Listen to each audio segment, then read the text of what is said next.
अभी हमारे साथ मोतिहारी से अनिकेत रंजन भैया हैं और हम लोग बात करेंगे देश में जब से वक्फ संशोधन बिल पास हुआ है उसके खिलाफ मुस्लिम समुदाय के लोग अलग अलग जगह पे अपना धरना प्रदर्शन कर रहे हैं, जिसको लेकर पश्चिम बंगाल में हिंसक धरना प्रदर्शन हो गया। कई हिंदुओं के घर को, दुकानों को स्याही से टारगेट कर करके जला दिया गया। ये एक अंतर्राष्ट्रीय साजिश चल रहा है आज के डेट में हिंदुस्तान में।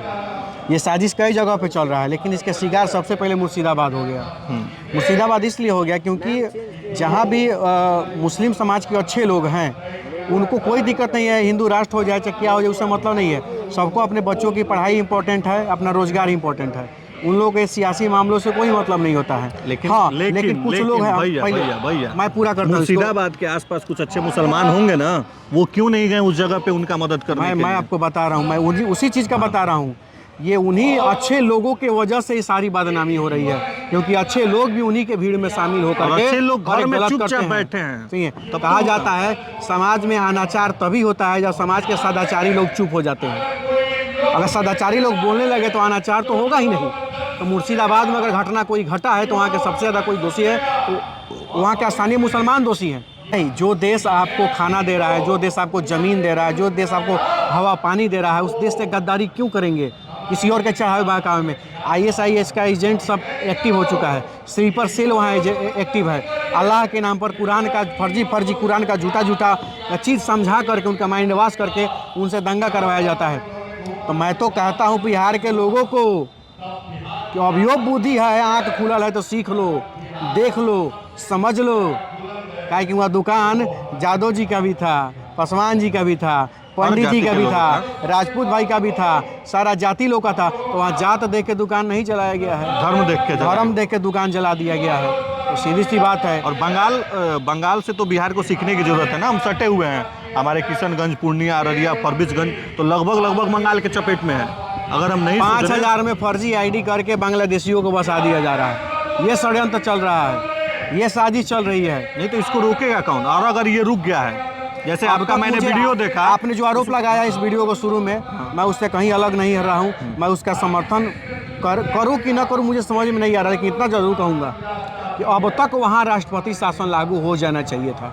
अच्छा, एक मेरा सवाल है कि बहुत से लोग अब उदाहरण देने लगेंगे अब्दुल हमीद का, APJ अब्दुल कलाम का।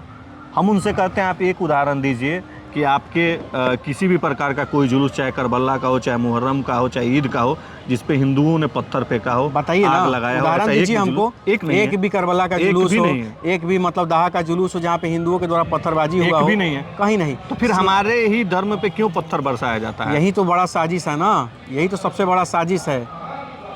और दूसरा जो आप कह रहे हैं, अभी मैंने आपका एक वीडियो देखा जिसमें चल रहा था कि आधार कार्ड बनना बंद हो गया, शायद इससे बांग्लादेशी फर्जीवाड़ों पे रोक लगेगा, आधार नहीं बनेगा, पैन नहीं बनेगा, वो यहाँ के नागरिक नहीं बन पाएंगे, ज़मीन रजिस्ट्रेशन नहीं करा पाएंगे। ठीक है, लेकिन जो बन गए हैं उनको कैसे फिल्टर करेंगे, उनको कैसे निकालेंगे? और उनके लिए जो बन गए हैं ना, आ रहा था उसको क्यों रोक दिया गया? रोका नहीं गया, वो तो लागू हो ही जाना चाहिए और ढंग से लागू होना चाहिए। और जो लोग के पास यहाँ पे अपना पुश्तैनी दस्तावेज नहीं है, तत्काल उनको खदेड़ के बाहर निकालना चाहिए। जिसके बाप यहाँ नहीं है, जिसके बाबा यहाँ नहीं है, जिसके दादा कहाँ से आ गया? तू कहाँ से पैदा ले लिया? सवाल है 18 साल से। इसीलिए ना भाई सरकार का एक छोटा सा प्रयास हुआ है कि 18 साल से ऊपर के लोगों का अब आधार कार्ड बन, कि हिंदुस्तान में जो जन्म ले रहे हैं उनका सब आधार कार्ड पहले बन जा रहा है। सीधी सी बात है।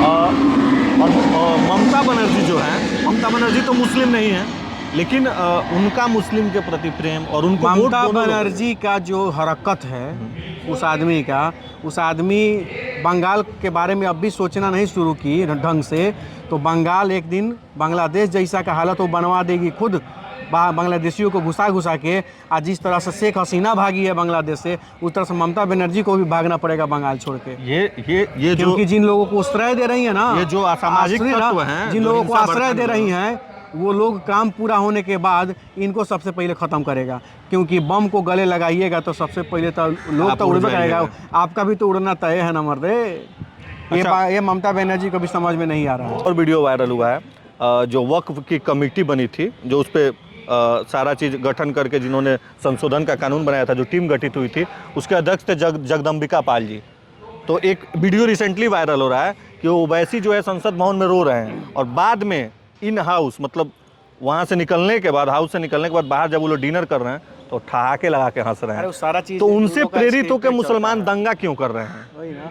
नेता वहाँ सदन से बोल देते हैं, भड़का देते हैं और ये लोग दंगा कर वो देते हैं, सारे मुसलमान बेवकूफ़ हैं जो जो ओवैसी की बात नेता सुनते हैं। ओवैसी नहीं, एक ओवैसी नहीं, वो तमाम लोगों को यहाँ का कांग्रेस कहिए या जितना भी विपक्षी दल का लोग जो मुसलमान को अपना बाप मानता है लोग वोट के लालच में, तो वैसे लोगों को मैं कहना चाहता हूँ कि सबसे ज़्यादा अगर मुसलमानों को कोई बेवकूफ़ बना रहा है तो यही विपक्ष दलों के लोग बना रहे हैं। भाजपा के नाम पर डरवाता है, ओ बुई काट ली भाजपा काट ली, ठीक है। सबसे बड़का तो दुर्भाग्य है कि मुसलमानों को सबसे ज़्यादा अगर शोषण किसी ने किया है तो ये विपक्ष के लोग ही शोषण किया है। देखिए, जो आज देश में विपक्ष में बैठे हुए। पूरा वीडियो का समरी ये था कि हिंदू को भी एक रहना होगा, एक नहीं रहेंगे तो आप बटेंगे। और दूसरा टॉपिक ये था कि अगर जो मुसलमान इस वीडियो में आके कमेंट करेंगे कि नहीं ये हुआ है, वो हुआ है, वो हुआ है, तो भाई तुम्हारी मांग सरकार से थी और तुम्हारी मांग सरकार से होनी चाहिए थी। और जो अच्छे मुसलमान हैं उनको इस प्रकार के दंगाई और अच्छा। असामाजिक मुसलमानों का और- विरोध करना चाहिए था।